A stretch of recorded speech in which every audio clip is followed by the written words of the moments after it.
TAP MPR terdapat unsur triknya. Welcome to my channel. Buat kalian para pejuang Leapers, yuk belajar SKD bareng aku. Siapa tahu nanti bisa lolos. Jangan lupa subscribe, komen, like, serta share video ini. Dan jangan lupa aktifin loncengnya buat video terbaru. Ya udah yuk, gak usah banyak cincang, langsung aja ke materinya. Nah, berdasarkan pengumuman SKD kemarin, ada 3 materi soal yang akan ada di soal SKD. Nah, ada TWK, ada TIU, kemudian ada TKP. Nah, untuk kali ini kita bakal bahas TWK terlebih dahulu. Nah, untuk materi TWK ada 5 materi. Yang pertama ada nasionalisme. Nasionalisme ini mengenai cinta tanah air dan juga akan mengenai paham negara, mencintai bangsa. Jadi nasionalisme yang dimaksud merupakan sikap kita terhadap tanah air, apakah kita mencintai tanah air dan paham mengenai ajaran mencintai bangsa sendiri. Kemudian yang kedua ada integritas, di mana di sini integritas menekankan pada prinsip kejujuran, konsistensi, keteguhan, dan menjunjung tinggi nilai-nilai bangsa. Kemudian yang ketiga ada bela negara. Bela negara ini merupakan sikap cinta tanah air, serta dalam hal membela negara, bagaimana kita mempertahankan keutuhan negara ini. Kemudian yang keempat ada pilar negara. Tentunya kalian udah tahu dong mengenai pilar negara. Yang pertama ada Pancasila, yang kedua ada Undang-Undang Dasar 1945, yang ketiga ada NKRI, dan yang keempat ada Bhinneka Tunggal Ika. Dan yang terakhir adalah bahasa Indonesia, di mana kita akan diberikan soal biasanya mengenai pokok, inti, ataupun sinonim, dan antonim, dan lain sebagainya.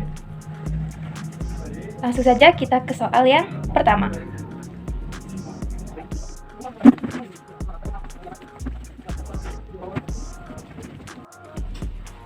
Oke, untuk soal yang pertama. Dalam sumber tata hukum di Indonesia, Pancasila dijadikan sebagai A. Sumber dari segala sumber hukum. B. Hukum tidak tertulis tertinggi di Indonesia. C. Hukum tertinggi di Indonesia. D. Hukum tertulis tertinggi di Indonesia. E. Setingkat dengan UUD 1945. Menurut teman-teman, apa nih jawabannya? Ya, betul sekali. Jawabannya adalah A. Sumber dari segala sumber hukum. Mengapa demikian? Karena dalam kehidupan berbangsa dan bernegara, Pancasila dijadikan sebagai pandangan bangsa. Dan dalam kehidupan bernegara, Pancasila dijadikan sebagai dasar negara. Serta rumusan Pancasila yang resmi berada di pembukaan UUD 1945.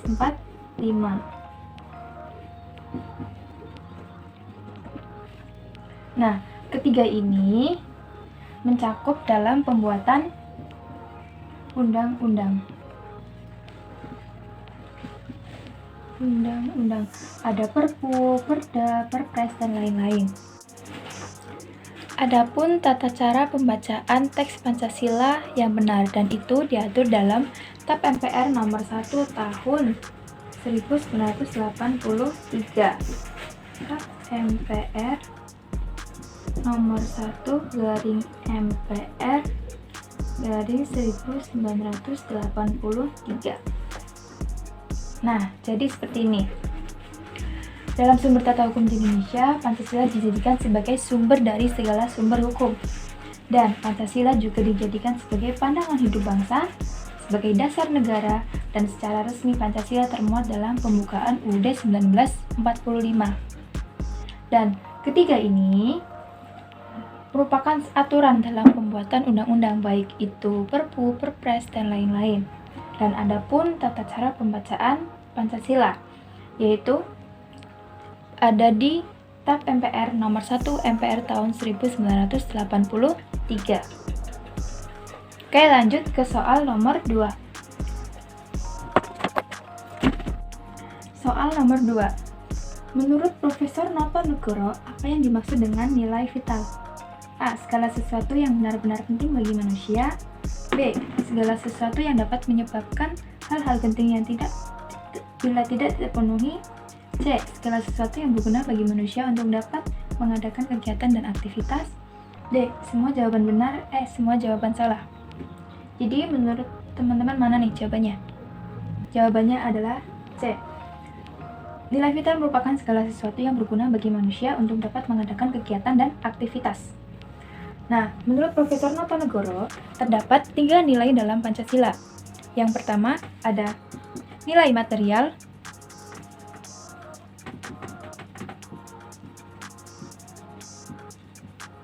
yang kedua nilai vital, dan yang ketiga ada nilai kerohanian. Nah, nilai vital di sini yang dimaksud merupakan segala sesuatu yang berguna bagi unsur manusia. Jadi intinya di sini nilai material berguna bagi unsur manusia. Dan nilai vital sudah dijawab tadi ya. Segala sesuatu yang berguna bagi manusia untuk dapat mengadakan kegiatan dan aktivitas. Sedangkan nilai kerohanian merupakan segala sesuatu yang berguna bagi rohani manusia.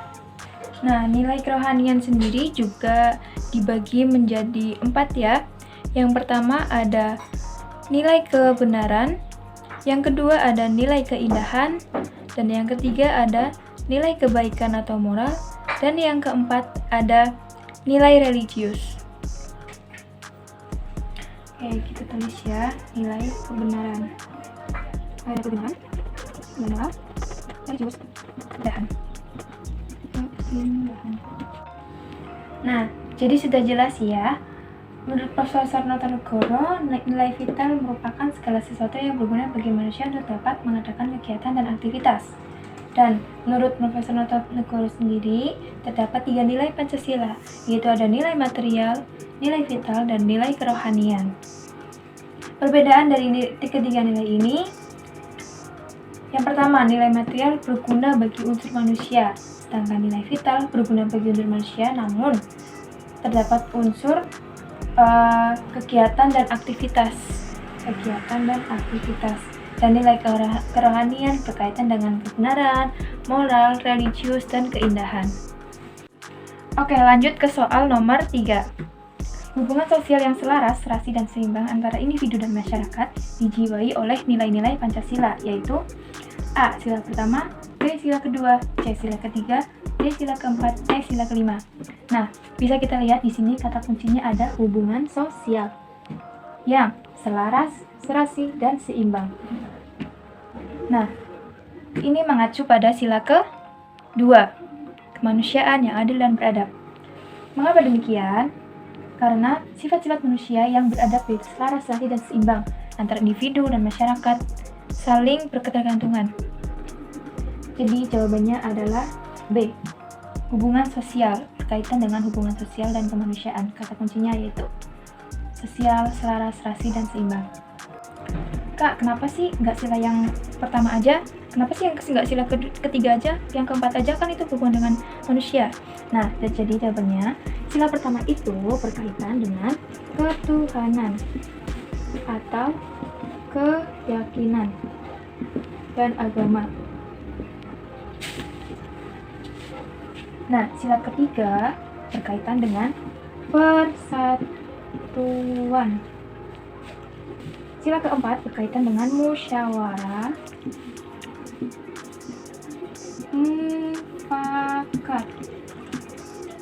Sila kelima berkaitan dengan keadilan.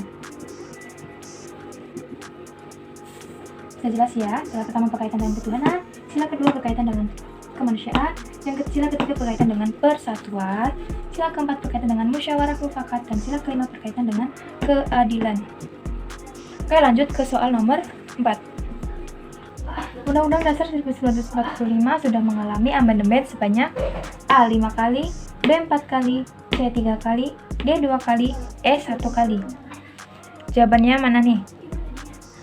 Ya, benar sekali. Jawabannya adalah B 4 kali. Mengapa demikian? Karena Undang-Undang Dasar 1945 terakhir kali diamandemen yaitu pada tanggal 11 Agustus pada tahun 2002. Nah, jadi amandemen pertama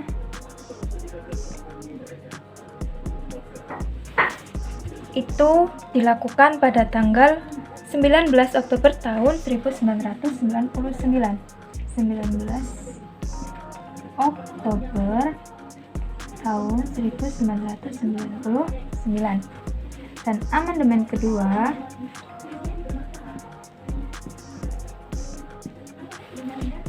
dilakukan pada tanggal 18 Agustus tahun 2000. 18 Agustus tahun 2000. Amandemen ketiga dilakukan pada tanggal 10 November 2001. 10 November 2001. Dan amandemen keempat dilakukan pada tanggal 11 Agustus tahun 2002. 11 Agustus tahun 2002.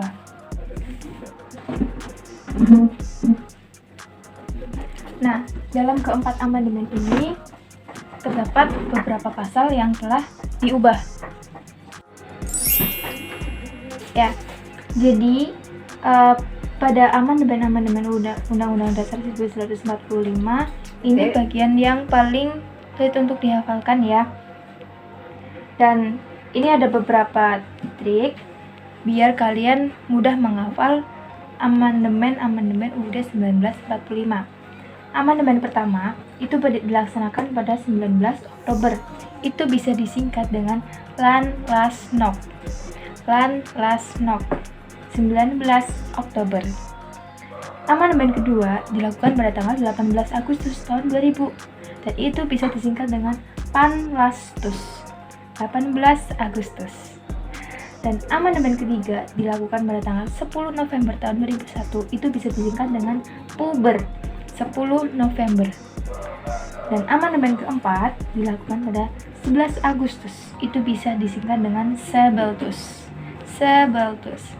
Jadi, amandemen pertama, Lan-Las-Nok. Amandemen kedua, Panlastus. Amandemen ketiga, Puber. Amandemen keempat, Sebeltus.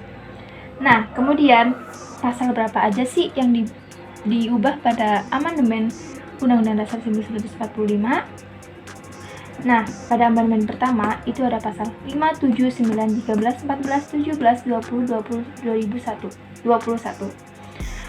Nah, itu bisa dengan mudah dihafal dengan kalimat Majulan Tipat Matulas 2021.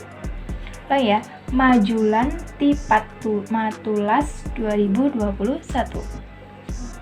Sedangkan amandemen kedua itu ada pasal 18, 19, 20, 22, 25, 26, 27, 28, 30, dan 36.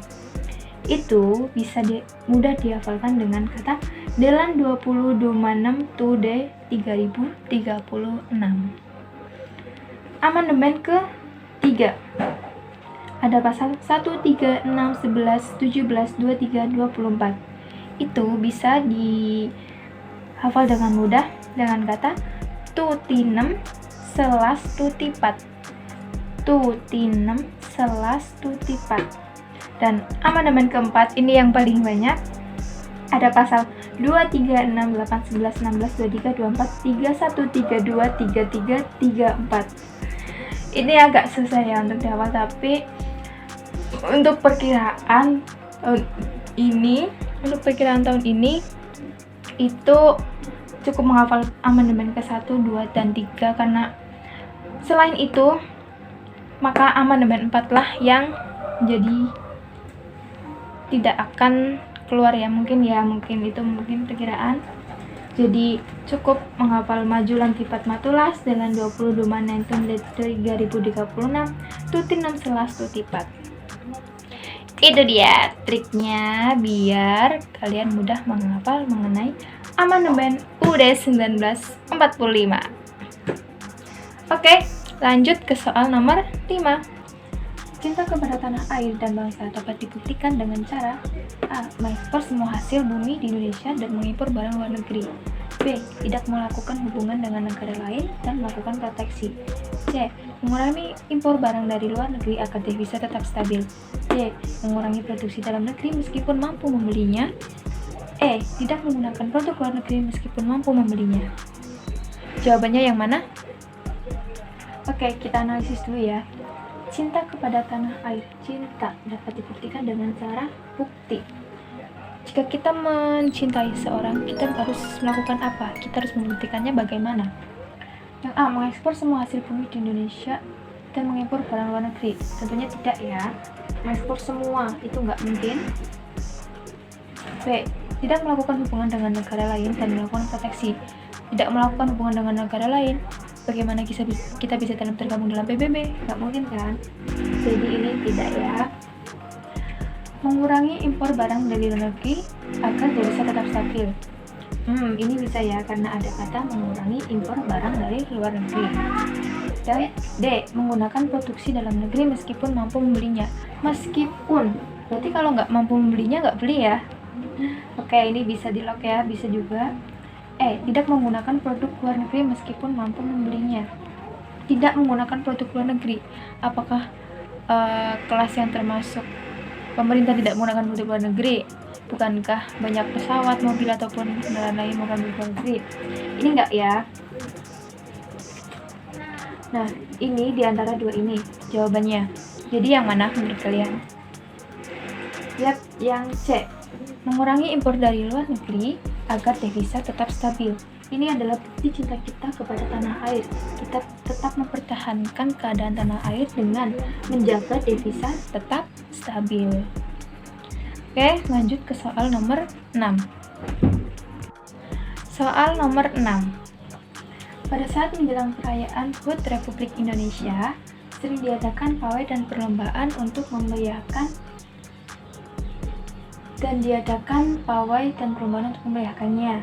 Untuk keikutsertaan Anda untuk memeriahkannya adalah A. Menyumbang untuk kegiatan. B. Memasang bendera. C. Menyanyikan lagu Indonesia Raya. D. Menonton perlombaan. E. Menikmati hari libur tanggal 17 Agustus. Menjelang. Kita klik menjelang ya. Bentuk keikutsertaan untuk memeriahkannya. Nah, pada tanggal 17 Agustus apa nih yang biasa kalian lakukan untuk ikut memeriahkan hari ulang tahun Republik Indonesia? Menyumbang untuk kegiatan, ya mungkin lah bisa. Memasang bendera, oke bisa. Menyanyikan lagu Indonesia Raya pada saat menjelang, bukan pada saat hari haknya ya, tapi pada saat menjelang. Ini enggak berarti ya. Kita coret. Menonton perlombaan, boleh. Ini ikut memeriahkan juga. Menikmati hari libur tanggal 17 Agustus. Wah, hari libur nih, bisa leha-leha nih, bisa tidur nih. Enggak dong, enggak boleh. Ya, bukan enggak boleh, alangkah baiknya kita ikut serta memeriahkan, bukan cuman tidur ataupun leha-leha. Nah, jadi tersisa dua ini. Di antara kalian, mana nih yang menurut kalian benar?